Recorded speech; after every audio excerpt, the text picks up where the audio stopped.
Hey, my name is Mr. Jones and I teach orchestra. We used a beginning open string play along for our 6th grade this year, and I was thinking some of my students would really like to see more challenge on that, so I'm putting it out on my own channel, and this is the chords for All-Star. So you can impress your friends or annoy your friends, your choice. Well, their choice, I suppose, how to receive the musical grace that is Smash Mouth. Anyways, we'll work through the chords, and I think I have chords for viola and violin that should work. They're not as easy on viola and violin, but I'm a cellist, so maybe it is easy. Prove me wrong. And there's probably some better voicings maybe too. If you have some, let me know. I'd love to see your ideas too. So I'll start with The chords that we play, and if you didn't know, a chord is when you play 3 notes at once, kind of is the definition of a chord. We're not going to really be able to play all 3, but we'll use the shapes to make things like, I'll just play it for you.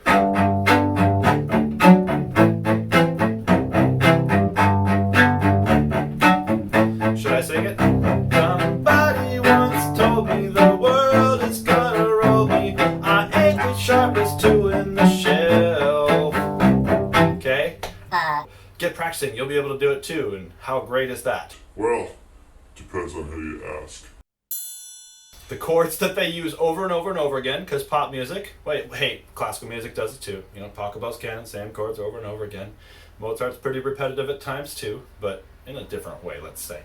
So the chords that they use, they play the song in the key of F sharp, which I don't really want to teach you F sharp and D sharp and A sharp minor, or well, I guess we'd convert it to flats. It'd be easier to say in flats. So let's deal with that another day and just move everything up a half step, and we're in the key of G. So this won't be the same as the recording, but it'll be a half step higher, but the shapes will be a lot easier, okay? So we'll play a G major chord, and I'll put the fingerings here, the chord shapes here for violin, viola, and cello. Basses, I don't know enough about exactly where to put things for bass, but I have some friends who do. I bet there's a way to get the chords for you too. And generally the bass is going to play our bass line, you know.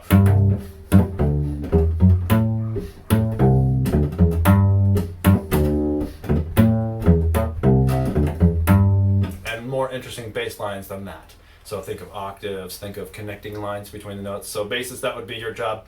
So G chord, and what we do for the violins, the violas and cellos, I'll say the cellos first. Open G, open D, and 1 under A makes a G chord. And then the same thing for the violas, open G, open D, first finger on the A. And then for violins too, open G, open D, and open A. Sorry, first finger on A. So you can roll that chord by playing the bottom 2 and then hitting the top 2, or you can practice going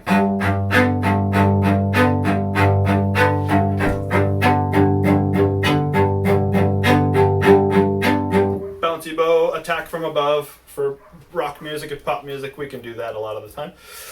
Then when it comes to the D chord, violin, viola, and cello, I'll start with cello. If you build the chord one by one, it's 1 on our C string, and then you have to bar your finger.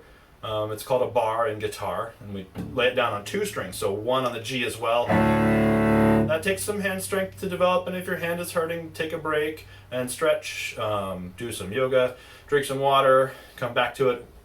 Take pictures of yourself and video of yourself and see if you're tightening in some places that other people usually don't seem to be tightening, because there's usually a reason. Sometimes your instrument's just hard to play too, so be careful. 1 and 1, and then 3 on the D string, and that could be your chord right there if you don't want to add any more.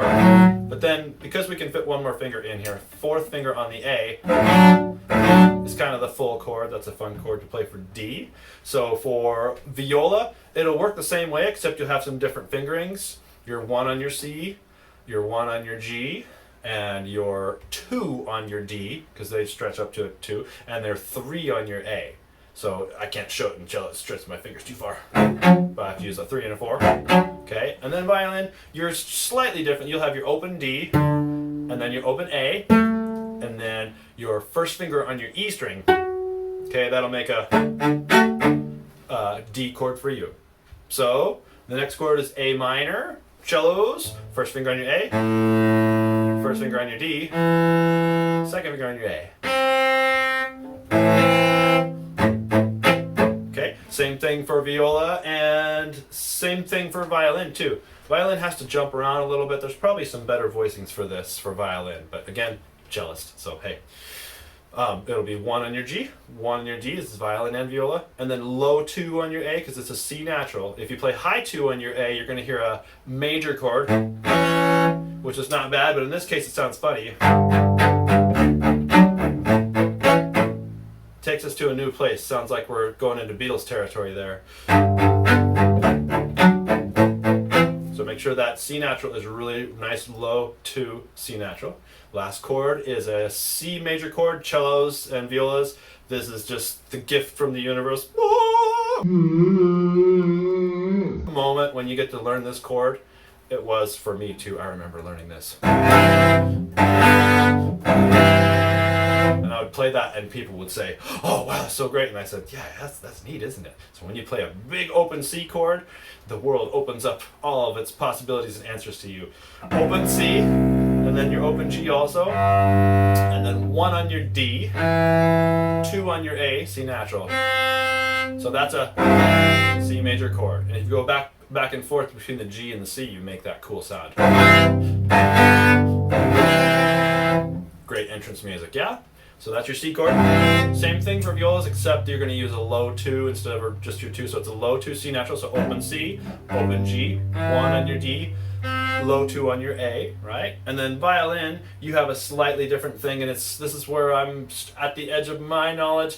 It's going to be sort of hard, and there's some other options, but I think this is the best one to try and explain, and give it a shot.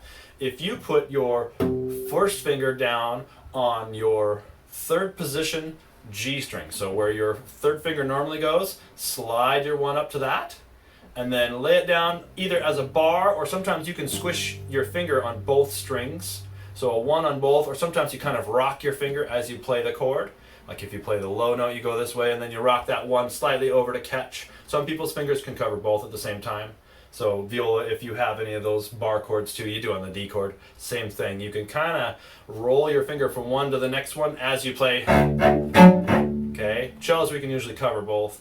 And I know a lot of violinists and violists that can do both strings at one time. So this last chord for violins is up in 3rd position, right where our 3 used to be, on the G string, and you bar that, or you push both of them down, or you rock in the same place on your D string, straight over, and then on your A string, you'll put a 3 down, and it'll be a whole step to that space. You could probably put a 2 there. In violin world, you could stretch, but I think 3 fits better. It's only a whole step, so maybe 2 feels better on your instrument. Yeah, up here probably, yeah, so. Okay, so I could demonstrate it on here, but I think it's best if I just give you those shapes again and roll through them with you a couple times. And then I'll teach you the middle part, the chorus, which has kind of this James Bond chromatic creeping kind of thing. It's kind of funny when you listen to it. It doesn't quite sound right, but it is pretty close to what they do. And we can get close on here. It's really a good guitar thing. So here's the chords slowly. Here's G major, and then D major, F sharps, and then A minor, and then C. So let's take it slowly through. There's a 1 and a D, the 3 and a 4, and a 1, 2, 3, 4. 2, 3, 4. We could even go slower if you need to, but want to keep moving forwards. A way to make that kind of a rhythmic background would be to play the bass note of each chord, and then the top note returning to the bass. So, boom, boom, chicka, boom, boom, chicka, boom, boom, chicka, boom, boom, chicka, boom. Okay, each chord would sound like this then.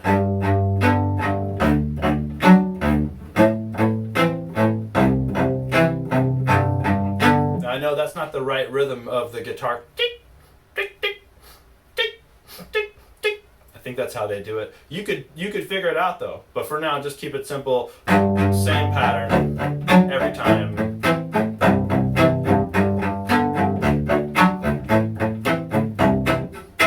Okay.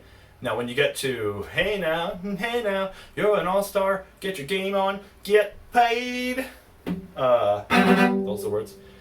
We have to do some pretty kind of tricky stuff. I'll put it up on the screen. Here's the first one. It's a G chord. 4 cellos, 4 on your D, 1 on your A. Now that hand shape position takes a little bit of thought and practice, and at first you might not get great sounds, but every day you try it, it'll get easier. Remember to let your fingers hang on the string. You really don't have to pinch. Cellos, we've got this kind of ease of letting our arm do some of the work. As long as you keep those nice round fingers, you can let your arm weight do some of the pinching for you, right? So try to relax. So 4 and 1. Now violins and violas, that's just a 3 on your D string and a 1 on your A string. And again, for you, it's a little bit of a balancing act too, and you have to make sure you have great posture to be able to get that 1 to tuck inside as you play it. But and your first sounds when you play double stops like this, we call these double stops because there's only 2 notes. That's an organ reference, a pipe organ reference if you've never heard of that. They're called double stops. So take a little bit of finagling, and it might not sound great, but you could just play the A string notes and it still sounds close to the thing. People will still sing along with you. So that's kind of a G chord, the beginning of a G chord. Then we're going to change to that first finger to a C natural. So cellos, you're just going to change here too. And that's where my hand starts to feel a little bit tight. So be aware of yourself. And it's really hard to keep it in tune. Good thing pop music, we just keep moving through the chords so you never hear the intonation very much. Well, kinda. They're not perfectly in tune, but if you're dancing and singing and there's other music going on, people have a forgiving ear for pop music sometimes. Then violins and violas, same thing for you, changing from the first finger on A to 2 on A, but it'll be a low 2. So you're going to have kind of that stretched out feeling too, because you're going to be on 2 different strings, and your low 2 and 3 are going to be a whole step apart.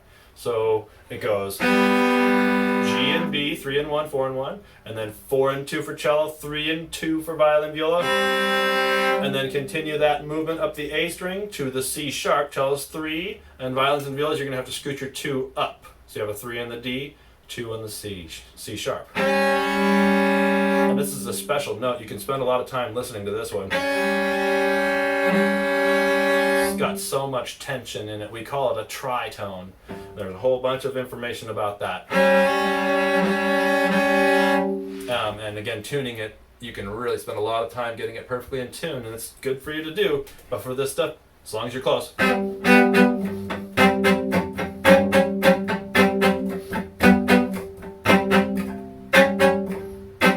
Okay, and if you just can't do the G on the D string at the same time, you can still do this. And I guess if you played on the D string, playing that note, it doesn't quite sound as good as the other way, but you can still get close. And then move up a half step, and then a half step again. It sounds a little funny, but that might work for some parts.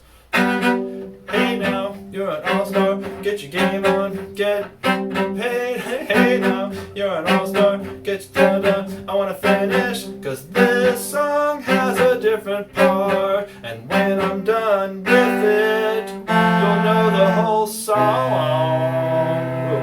Sorry for probably making you sick, so out of tune. I can play in tune, I swear. So once you've done that James Bond theme a few times, I'm not very good at the chop. Probably some rhythmic chopping in there would be good. Be careful with your bow.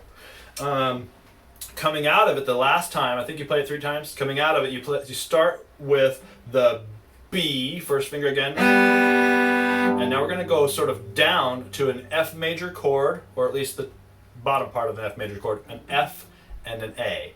2 on your D, low 2 for violin and viola, and then open A. 2 on your D, F natural, low 2, and then A. And then we're going to jump down to a C chord again, but not the one we've used before because it doesn't sound right. We'll play it on our G string, 4 cellos, and 1 on our D. And then violas, that's your 3rd on your G and 1 on your D. So this is the end of the Only Shooting Stars, Break the Mold. Did I sing that right? I don't know. So 3 times through the chromatic James Bond thing. Hey now, you're an all-star. Get your game on, get played. Something, something, something, something, something, something. All that glitters is gold. Only shooting. So back to the first part. G stars. Now the F natural chord with an A. Break the now G string 3 or 4 and 1 on the D, a C major double stop. Whoa, whoa, whoa, whoa. Yeah, Smash Mouth hasn't earned a place in my brain yet for lyrics. If over time, if it still persists, I'll learn the words. But they haven't stuck with me yet. Actually, I'm just really bad at words. Is that everything? Yeah, you can do it with plucking too. And basses, of course, you have to learn a bass line.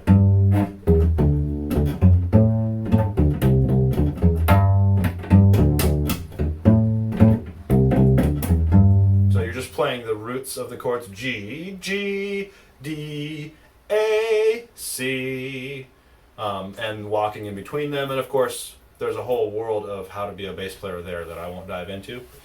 If you're plucking it, and even like guitar style violins and violas, just be careful. You can kind of do this kind of thing too.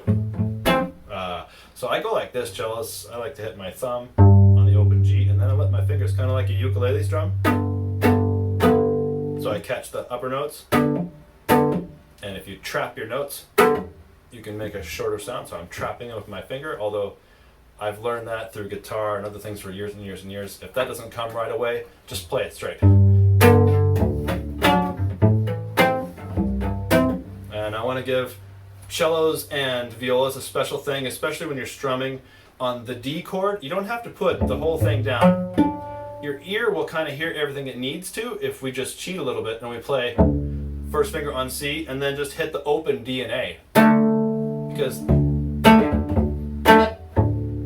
the only thing that's missing is that third F sharp. And it does sound more like the song because the guitar player does use that F sharp. But if your hand's getting tired, if you can't quite get that one, you can really just hit 1 on the C. Aren't you glad you waited till the end of the video and watched the whole thing? You got the secret, easy way to play the D chord. Okay? So you can do this kind of thing. Thumb, flick, thumb, flick, thumb, flick. And you can throw in the bass line, oops, and then mess up the beat. I think I've said enough. So there's your chords and how to play it. I hope that helps.